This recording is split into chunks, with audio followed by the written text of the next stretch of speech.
दोस्तों 16 मई 2024 को का दिन होता है। दोपहर के समय ठाकुर चंदन सिंह अपनी गाड़ी से कहीं से जा रहा होता है, तभी चंदन सिंह के ऊपर एक जानलेवा हमला किया जाता है।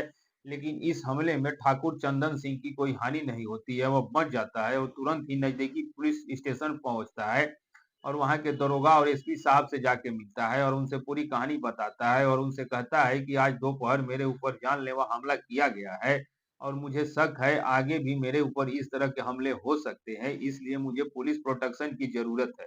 अब जो एसपी साहब होते हैं वह ठाकुर चंदन सिंह की बात सुनकर उसके लिए पुलिस प्रोटेक्शन की मांग करने लगते हैं और उसे 2 कांस्टेबल दे देती है। दोस्तों पहले कांस्टेबल का नाम रमेश सिंह होता है और दूसरे कांस्टेबल का नाम होता है ललन सिंह।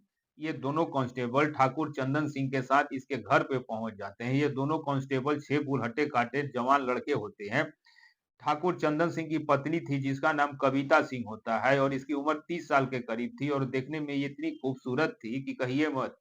गोरा बदन होता है, चंचल शरीर होता है और गुलाबी होठ होते हैं। और जब 200 कांस्टेबल रमेश सिंह की नजर कविता सिंह पे पड़ती है तो इसे देखते ही रह जाता है, देखते ही दंग हो जाता है और वो सोचता है कि इतनी खूबसूरत औरत अपनी जिंदगी में नहीं देखी है।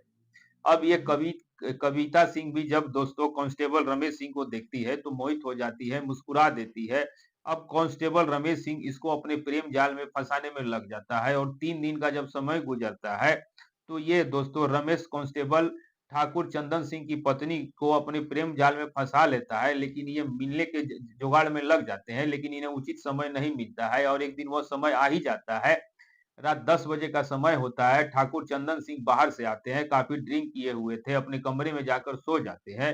तो अब ये जो कांस्टेबल रमेश सिंह होता है जो कविता को कुछ इशारा करता है, कविता भी अपने कमरे से निकलती है और कांस्टेबल रमेश को लेकर एक दूसरे कमरे में पहुंच जाती है। उसके बाद इन दोनों के साथ जो होता है वो हैरान और परेशान करने वाला होता है।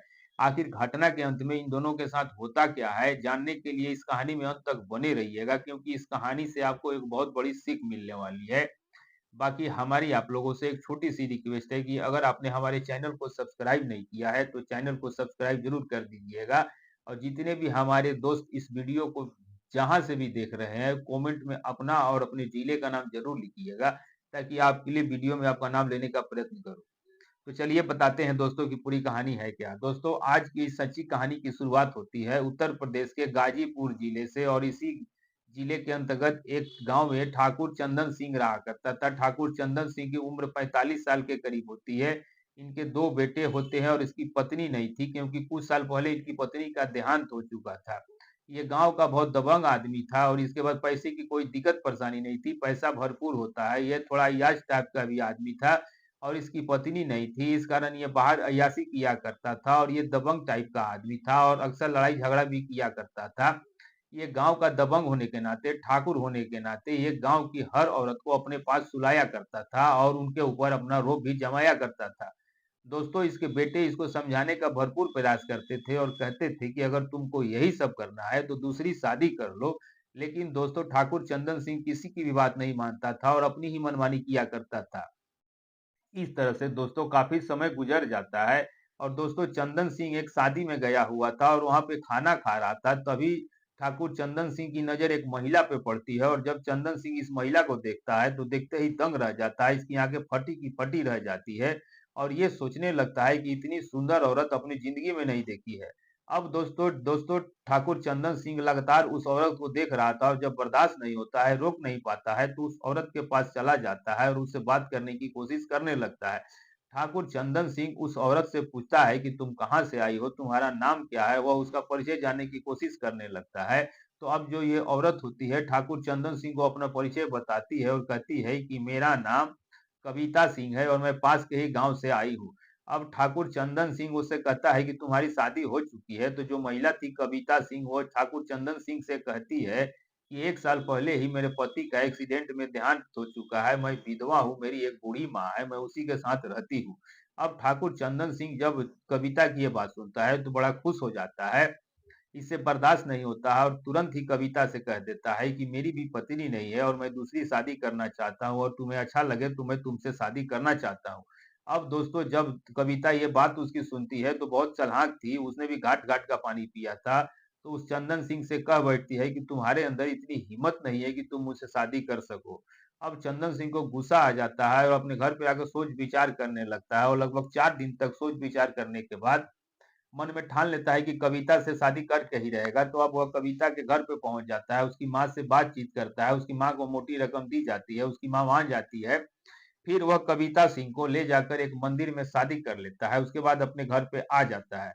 दोस्तों, ठाकुर के बेटे कविता को अपने बेटे पिता के साथ दुल्हन बनी देखते हैं तो वह दंग रह जाते हैं, उसके होश उड़ जाते हैं और अपने पिता को ही कहने लगते हैं कि हमने आपको कहा था कि ये सब काम छोड़ दीजिए, लेकिन आपने एक भी ना मानी और अपनी मनमानी करते रहे। हम भी इस घर में रहते हैं और आप इस महिला को दुल्हन बनाकर घर में लेकर आए तो इसका हमारे दिमाग पे काफी गलत प्रभाव पड़ेगा। इसलिए अब हम यहाँ एक पल भी नहीं रह सकते और यहाँ से चले जाएंगे। अब दोस्तों, ठाकुर अपने बेटों को समझाने की भरपूर कोशिश करता है, लेकिन उसके दोनों बेटे मानते नहीं है और अपने पिता से लड़ाई झगड़ा करने लगते हैं। अब ये दोनों लड़ाई झगड़ा करने के बाद घर से दूर चले जाते हैं। तो अब ठाकुर अपनी पत्नी कविता को अपने कमरे में लेकर जाता है, उससे बातचीत करने लगता है। वह कविता को समझाता है और कहता है कि मेरे दोनों बेटे थोड़े इसी टाइप के हैं, वह कुछ दिन के बाद घर वापस आ जाएंगे। अब थोड़े देर तक तो ये दोनों बातचीत करते हैं और फिर दोनों सुहाग रात मनाने की तैयारी करने लगते हैं। तो अब ठाकुर चंदन सिंह एक ही झपटे में कविता के कपड़े उतार देता है और सुहाग रात मनाने लगता है और इतने ताबड़तोड़ तरीके से सुहाग रात मनाता है कि कविता की हालत खराब कर देता है और कविता भी थक के चंदन सिंह से कहती है कि आज मुझे एक अच्छा मर्द मिला है। अब चंदन सिंह कहता है कि अभी तो कुछ नहीं है, आगे आगे देखो होता है क्या। अब दोस्तों, फिर ये दोनों 2 घंटे तक एक दूसरे के साथ सुहाग रात मनाते हैं और जब थक जाते हैं तो वहीं पे लेट जाते हैं। दोस्तों, एक दिन चंदन सिंह गाड़ी से अपने किसी काम से जा रहा होता है, तभी दोस्तों ठाकुर चंदन सिंह के ऊपर एक जानलेवा हमला किया जाता है। लेकिन इस हमले में चंदन सिंह को कोई हानि नहीं होती, वह बच जाता है और तुरंत ही पुलिस स्टेशन पहुंच जाता है और वहां के दरोगा और एसपी साहब से पूरी कहानी बता देता है और वे उन दोनों को बताता है कि आज मेरे ऊपर जानलेवा हमला हुआ है और मुझे शक है कि आगे इस तरह के हमले मेरे ऊपर हो सकते हैं, इसलिए मुझे पुलिस प्रोटेक्शन की जरूरत है। अब पुलिस एसपी साहब ये बात सुन के उसे 2 कांस्टेबल दे देते हैं और कहते हैं कि हम आपको 2 कांस्टेबल दे रहे हैं, इन्हें आप लेकर अपने घर पे चले जाओ और इस केस की हम छानबीन करते हैं और जैसे ही कुछ पता लगेगा आपको बुलाएंगे। अब दोस्तों, जो ये दोनों कांस्टेबल थे वह ठाकुर चंदन सिंह के साथ उसके घर पे पहुंच जाते हैं और एसपी साहब इस केस की जांच करने लगते हैं। दोस्तों, जांच में एक दिन के अंदर ही अंदर पता लग जाता है कि ये हमला किसने करवाया था। फिर जो एसपी साहब होते हैं वह ठाकुर चंदन सिंह को थाने बुलाते हैं और उसे पूरी कहानी बताई जाती है और उसे कहा जाता है कि आपके ऊपर जो हमला कराया गया था वो आपके दोनों बेटों ने ही करवाया था। अब ठाकुर चंदन सिंह जब ये बात सुनता है तो दंग रह जाता है और उसके होश उड़ जाते हैं और फिर एसपी साहब कहते हैं कि अब आप बताइए इन दोनों को क्या सजा दी जाए। तो ठाकुर चंदन सिंह उन एसपी साहब से कहता है कि आप इन दोनों को लॉकअप में बंद रखो, जब तक मैं ना कहूं तब तक छोड़ना मत। अब इतनी बात कहकर दोस्तों वह अपने घर पे चला जाता है और ठाकुर चंदन सिंह के साथ जो दो कस्टमर थे उनमें एक का नाम रमेश सिंह होता है और दूसरे का नाम ललन सिंह होता है। ये हटे कटे जवान लड़के होते हैं और ठाकुर चंदन सिंह की पत्नी कविता सिंह अक्सर घर पर ही रहती थी। अब दोस्तों, कांस्टेबल रमेश सिंह की नजर जब कविता पे पड़ता है तो वो देखते दंग रह जाता है और उसकी आंखें फटी की फटी रह जाती है और वो सोचता है कि इतनी सुंदर औरत मैंने कभी नहीं देखी। अब कविता भी जब रमेश सिंह को देखती है तो वो मुस्कुरा देती है और फिर कांस्टेबल उस कविता सिंह को अपने प्रेम जाल में फंसाने में लग जाता है और करीब 3 से 4 दिन के अंदर अंदर रमेश सिंह कांस्टेबल जो था वह कविता को अपने प्रेम जाल में फंसा लेता है और मिलने की सोचने लगता है, लेकिन उसे मिलने का कोई उचित समय नहीं मिल रहा था। अब दोनों धीरे-धीरे 3 दिन का समय गुजर जाता है, तो 3 दिन के बाद दोस्तों रमेश और कविता को मिलने का मौका मिल जाता है। दोस्तों, एक दिन ठाकुर चंदन सिंह ड्रिंक करके आया था और वो अपने कमरे में तुरंत चला जाता है, लेट जाता है और सो जाता है और उसे पता ही नहीं था कि वो कहाँ पर है। अब दोस्तों, कविता सिंह को मौका मिल जाता है, कांस्टेबल रमेश सिंह के पास आती है और उसका हाथ पकड़ के दूसरे कमरे में लेके चली जाती है और ले जाने के बाद ये दोनों दोनों आपस में आपत्तिजनक छेड़छाड़ करते हैं और दब दब दोस्तों दोनों को लगता है कि संबंध बनाने की स्थिति में आ गए हैं। तो फिर जो कांस्टेबल होता है वह कविता के साथ बड़े ही जोरों से संबंध बनाता है और लगभग 2 घंटे तक दोनों का यही काम चलता है और जब थक जाते हैं तो ये कांस्टेबल कमरे से बाहर आ जाता है और अपने दोस्त ललन सिंह के पास आके बैठ जाता है। दोस्तों दूसरा कांस्टेबल जो ललन सिंह था वह रमेश सिंह से कहता है कि भाई तू तो बहुत ज्यादा ऐश हो रहा है, क्या मेरी ऐश नहीं करवाएगा? मैं भी एक बार कविता के साथ सोना चाहता हूँ। अब रमेश सिंह को यह बात बुरी लग जाती है और वह उसे डांटने डपटने लगता है और वो कहता है कि कविता पर सिर्फ मेरा ही हक है और मैं ही उसके साथ सो सकता हूँ।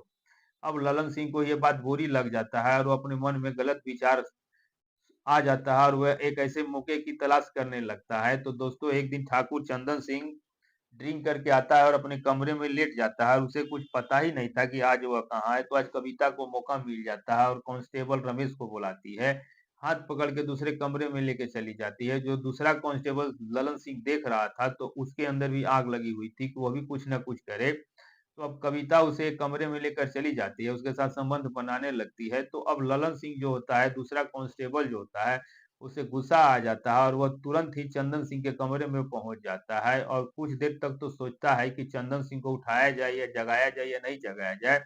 अब उसके मन में आता है कि मेरे दोस्त ने मेरे साथ बहुत गलत किया है, इसलिए उसे सजा तो मिलनी ही चाहिए। तो अब ना चाह कर भी चंदन सिंह को नींद से जगा देता है और उनसे कहता है कि आज मैं आपको एक बात बताना चाहता हूँ। इस बात को सुनने के बाद शायद आपको गुस्सा आ जाए। तो अब ठाकुर चंदन सिंह कहता है कि ऐसी क्या बात है? तो फिर जो कांस्टेबल ललन सिंह था वह अपने उसकी पत्नी कविता और अपने दोस्त रमेश सिंह के बारे में पूरी कहानी बता देता है और कहता है कि इन दोनों के बीच में संबंध है और दोनों एक दूसरे कमरे में सो रहे हैं। अब ठाकुर चंदन सिंह जब उसकी यह बात सुनता है तो उसे बड़ा गुस्सा आ जाता है और तुरंत ही उस कमरे के दरवाजे पे पहुंच जाता है और दरवाजा पीटने लगता है। अब दरवाजा पीटने की आवाज जब ये दोनों सुनते हैं तो थर-थर काँपने लगते हैं और सोचते हैं कि अभी कौन आ गया है। और जब तुरंत ही दरवाजा खोला जाता है तो ठाकुर चंदन सिंह दरवाजे पे खड़ा था और वह अपने पत्नी को जब दोस्तों रमेश के साथ देखता है तो अपनी पत्नी को मारने-पीटने लगता है और वह रमेश सिंह को भी पकड़ता है, उसे भी मारता-पीटता है और कहता है कि तुमने मेरे साथ ऐसा क्यों किया है? तो अब जो दोस्तों ललन सिंह कांस्टेबल था वो पुलिस को फ़ोन कर देता है और पुलिस आ जाती है और कांस्टेबल रमेश को गिरफ्तार कर लिया जाता है और गिरफ्तार करने के बाद उसे थाने ले जाया जाता है, उसे लॉकअप में रखा जाता है और ये जो चंदन सिंह होता है ये थाने पहुँच जाता है और एसपी साहब से रमेश के पूरी करतूत के बारे में बता देता है और कहता है कि इसने मेरे साथ बहुत बड़ी गद्दारी की है, इसने मेरे पत्नी के साथ संबंध बनाए हैं और इसे उचित सज़ा मिलनी ही चाहिए।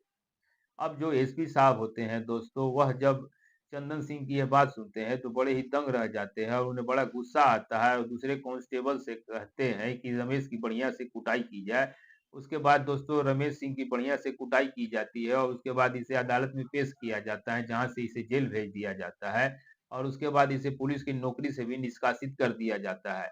अब दोस्तों करीब 15 दिन का समय गुजरता है, तो जो ठाकुर था चंदन सिंह, वो अपनी पत्नी कविता सिंह को भी तलाक दे देता है और अपने बेटों के साथ घर पे रहने लगता है। दोस्तों आज के समय में कविता सिंह अपने माँ के साथ रहती थी और उसने जो किया था वो बहुत ही गलत था और वह एक ऐसे घर में आ चुकी थी कि वो ऐश करती, उसे पैसों की कोई दिक्कत परेशानी नहीं होती। लेकिन हवस में आकर कविता सिंह ने जो भी कदम उठाया वह वाक़ई हैरान और परेशान करने वाला था। तो दोस्तों इस कहानी को सुनाने का हमारा मकसद आपको परेशान करना या दिल दुखाना नहीं था, सिर्फ़ आपको सचेत और जागरूक करना था कि हमारे समाज में कुछ इस तरह के लोग भी रहते हैं। तो दोस्तों इस कहानी से आपको क्या सीख मिली हमें कमेंट करके ज़रूर बताइएगा। और जितने भी भाई-बंधु हमारे इस वीडियो को जहाँ से भी देख रहे हैं, अपने जिले का नाम ज़रूर लिखिएगा और दोस्तों ये वीडियो कैसी लगी कमेंट करके ज़रूर बताइएगा। न तब तक दोस्तों अगर आपको ये वीडियो अच्छी लगी हो तो चैनल को सब्सक्राइब और वीडियो को लाइक ज़रूर कर दीजिएगा। मिलेंगे ऐसे ही अच्छे और सच्चे वीडियो में, तब तक के लिए दोस्तों नमस्कार।